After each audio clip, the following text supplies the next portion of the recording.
Street food.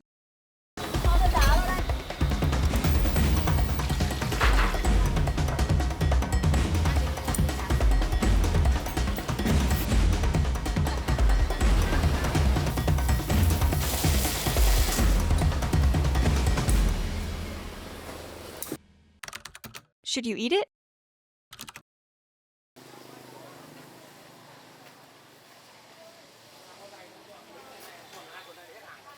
So street food is just that, food you eat on the street. And I recently traveled Vietnam for 6 weeks, and every time I sat down to eat, it was always on these tiny, tiny plastic stools. You could never really fit your legs under or around the table, and my butt would be in this really awkward angle and would end up cramping and hurting. And I always looked at the people around me wondering how the heck they were able to sit on these seats. I wondered if it worked for them better because Vietnamese people are shorter? I knew that couldn't be the reason. I knew there was some history beyond why this food culture started, and in order to answer that, we have to go back around 70 years ago. The Vietnam-American War, or the Second Indochina War, consisted of the Communist North, the Democratic Republic of Vietnam, and the anti-communist South, the Republic of Vietnam, with the North ultimately winning. In 1976, the two halves unified, and Vietnam entered a period called the Subsidy Era. Poverty rates soared up to 70%, and the population survived off food rations subsidized by the government. If you want to learn more about the subsidy era, I'll leave links in the description below, which is also where you'll find resources for a bunch of other cool things that I find in relation to this episode. Now a communist country, the Vietnamese government did not look nicely towards entrepreneurship because if people were able to start their own businesses, they were able to build personal wealth and then potentially threaten the government's authority, which is not something you wanted. But for countless of families, these small side businesses is what they needed to survive. It was risky. The police could seize their property, they could get arrested. It didn't seem worth it. Locals needed to find a way to pack up their stuff fast and leave in case they were caught. If there's anything I learned while traveling through Vietnam, it's the hardest times that end up being the best sparks for innovation.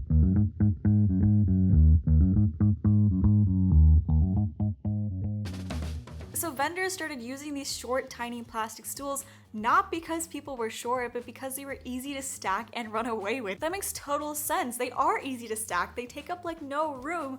Oh my god, who would have thought? That's Vietnam, but every country has a unique history when it comes to their own street food culture. Hawker stands in Malaysia started as a way to build gathering spaces for locals, and night markets in Taiwan, well, they maximize unused urban spaces at night so that eager locals could start their own businesses at a lower cost. To a blind eye, street food may just seem like eating food on the street, and yes, that's part of it. But it also holds memory of a country's entrepreneurial spirit and proof that there can exist a space for everyone. High school me would be really proud right now because I basically failed all my history exams. It was my absolute worst subject. But if you put it in the context of food, it works for me. I don't know who you think of when you think of the OG travel food vlogger, but there's only one person I think of. Cue the punk rock montage, please.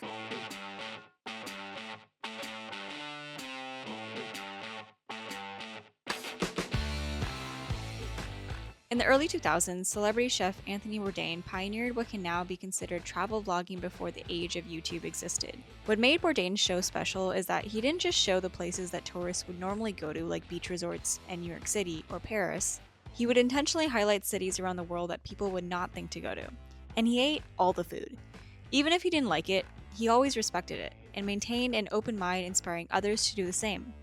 He normalized foods that people in the West would think are weird and humanized the culture around it. Bourdain taught us that different doesn't necessarily mean scary. It can be exciting. After all, one man's yuck is another man's yum. In 2014, YouTube started to get a rise, which was when we started to see the concept of travel and food vlogging boom. Mark Weins is an extremely popular channel that continues to teach us about food from places we would never think about going to, with a big smile on his face each time. With the internet allowing for more and more people to share their love for street food and different foods around the world, well, it also gave people more access to share their hate for it. Have you guys seen those videos of street vendors and the title is Dirtiest Street Food Ever? In a matter of seconds, a video about a tourist's negative experience eating street food could go viral, influencing millions of people in seconds who don't know anything else about this country to build a stigma not only about the food, but about the people and everything associated with it. I know sometimes it's easier to remember the negatives and the positives, and both experiences are valid, but What about all the other street vendors that are working so tirelessly to keep their shops clean, or the rest of the ones on the street, the rest of the ones in the city or the country?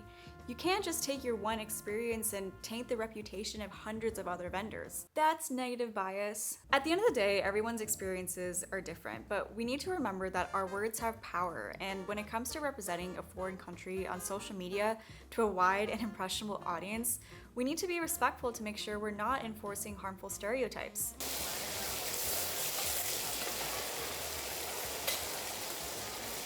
Now, I'm not gonna lie and say that street food is redeemed for having impeccable cleanliness, but in the recent years, governments have been putting in more work to standardize the hygiene practices of vendors. And yes, street food can be dirty, but so can restaurants, and just because it has AC, 4 walls, and a door doesn't necessarily make it clean. But Rachel, street vendors don't wear gloves. Do you honestly think that the chefs of your favorite restaurants are wearing gloves? I mean, I worked at countless of restaurants. We do not wear gloves. I mean, we wash our hands, but we don't wear gloves. We don't wear gloves. But what about all the people who do get sick from street food? Okay, fair point. I mean, whenever I would go to India when I was younger, I would pretty much get sick every single time, but it was not because the food was dirty. It was because right after a 20-hour flight, I would think it was the best idea to order the spiciest gobi Manchurian and crab corn soup from the nearby Indo-Chinese restaurant, and all that spice in my stomach would of course upset it. So I honestly did it to myself because my immune system was already weakened by travel. We're gonna get a little sciencey here. Each and every single person has what is called a microbiome, a complex community of microorganisms that live in our gut. When we travel, our microbiome can get disrupted by new bacteria in the environment, along with changes in the weather, jet lag, dehydration, exhaustion, a pre-existing weak gut. Eating too much new food too soon and drinking unfiltered water makes our gut more and more susceptible to getting travelers' diarrhea or food poisoning. Or maybe, yeah, you did eat dirty, unclean street food, but there are so many reasons as to why you could have gotten sick, so don't blame it on the street food. Those are called compounding variables, and yes, I will be dropping a statistics term every chance I get because I'm not letting my degree go to waste just because I became a YouTuber. Just remember that not everything you see on social media is true. Just reserve your own judgment and don't knock it till you try it. Also, and for the record, I've only been eating street food in Southeast Asia the last 2 months and I've not gotten sick once, so that's a pretty big sample size if I do say myself. As a veteran traveler, here are some tips that you can implement to reduce your chances of getting sick if you're planning to devour the food scene when you travel. Stay hydrated, but don't drink unfiltered water. Bottle water and watch out for the ice. Eat local yogurt. The probiotics will help your gut adjust to the new bacteria in the environment. Incorporate more foods high in probiotics like kimchi, Yakult, sauerkraut into your diet before you leave to strengthen your gut. Start slow and give your stomach time to adjust to the new street food. Look for spots with lots of locals, not tourists. Lastly, use your own judgment. Don't eat oysters that have been sitting in the sun at 3 in the afternoon. Of course, please consult your doctor before taking health advice from a stranger off the internet. Do you guys want to see my view?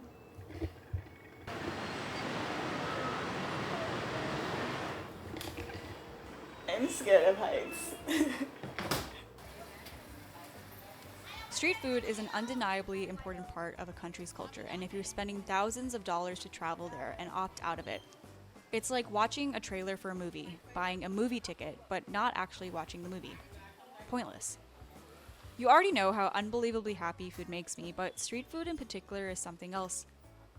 I feel so engaged with my meal, unlike back home in America where we don't have such a culture. I'm watching the art as it's being made. From seeing the chefs work their magic like a well-oiled machine serving hundreds of patrons in an hour, or watching the people around me, young and old in big groups sharing laughs and smiles, to finally eating the food and thinking about all the generations of skill, talent, and technique passed down. Street food is the best museum I could ever go to. With each bite, I think about how Indian spices made it all the way to Vietnam, or why food in Saigon is It's so sweet! why Southeast Asia loves extremely chewy textures, or why people sit on these tiny plastic stools.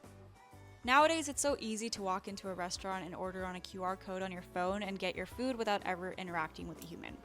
And though I may not know the language in a lot of these countries, the smiles and head nods exchanged with the vendors and buying food directly from the chefs who made it is an uncommon experience that I want to take advantage of. I'm not saying not to go to your restaurants and eat your pancakes and burgers, but you can do that everywhere. How often will you get the chance to experience this? I know it may be different, but instead of fear, what if you had curiosity? So now I need to ask you. Would you eat street food?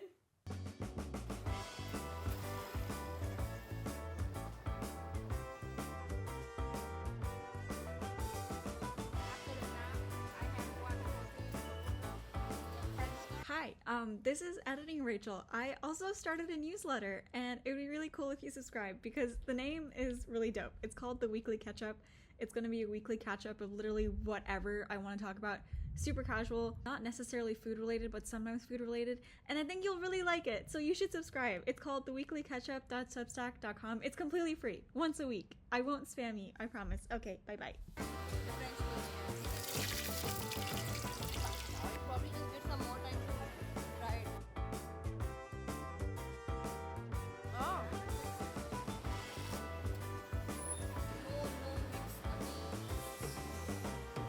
It doesn't have any taste. It tastes like spinach water.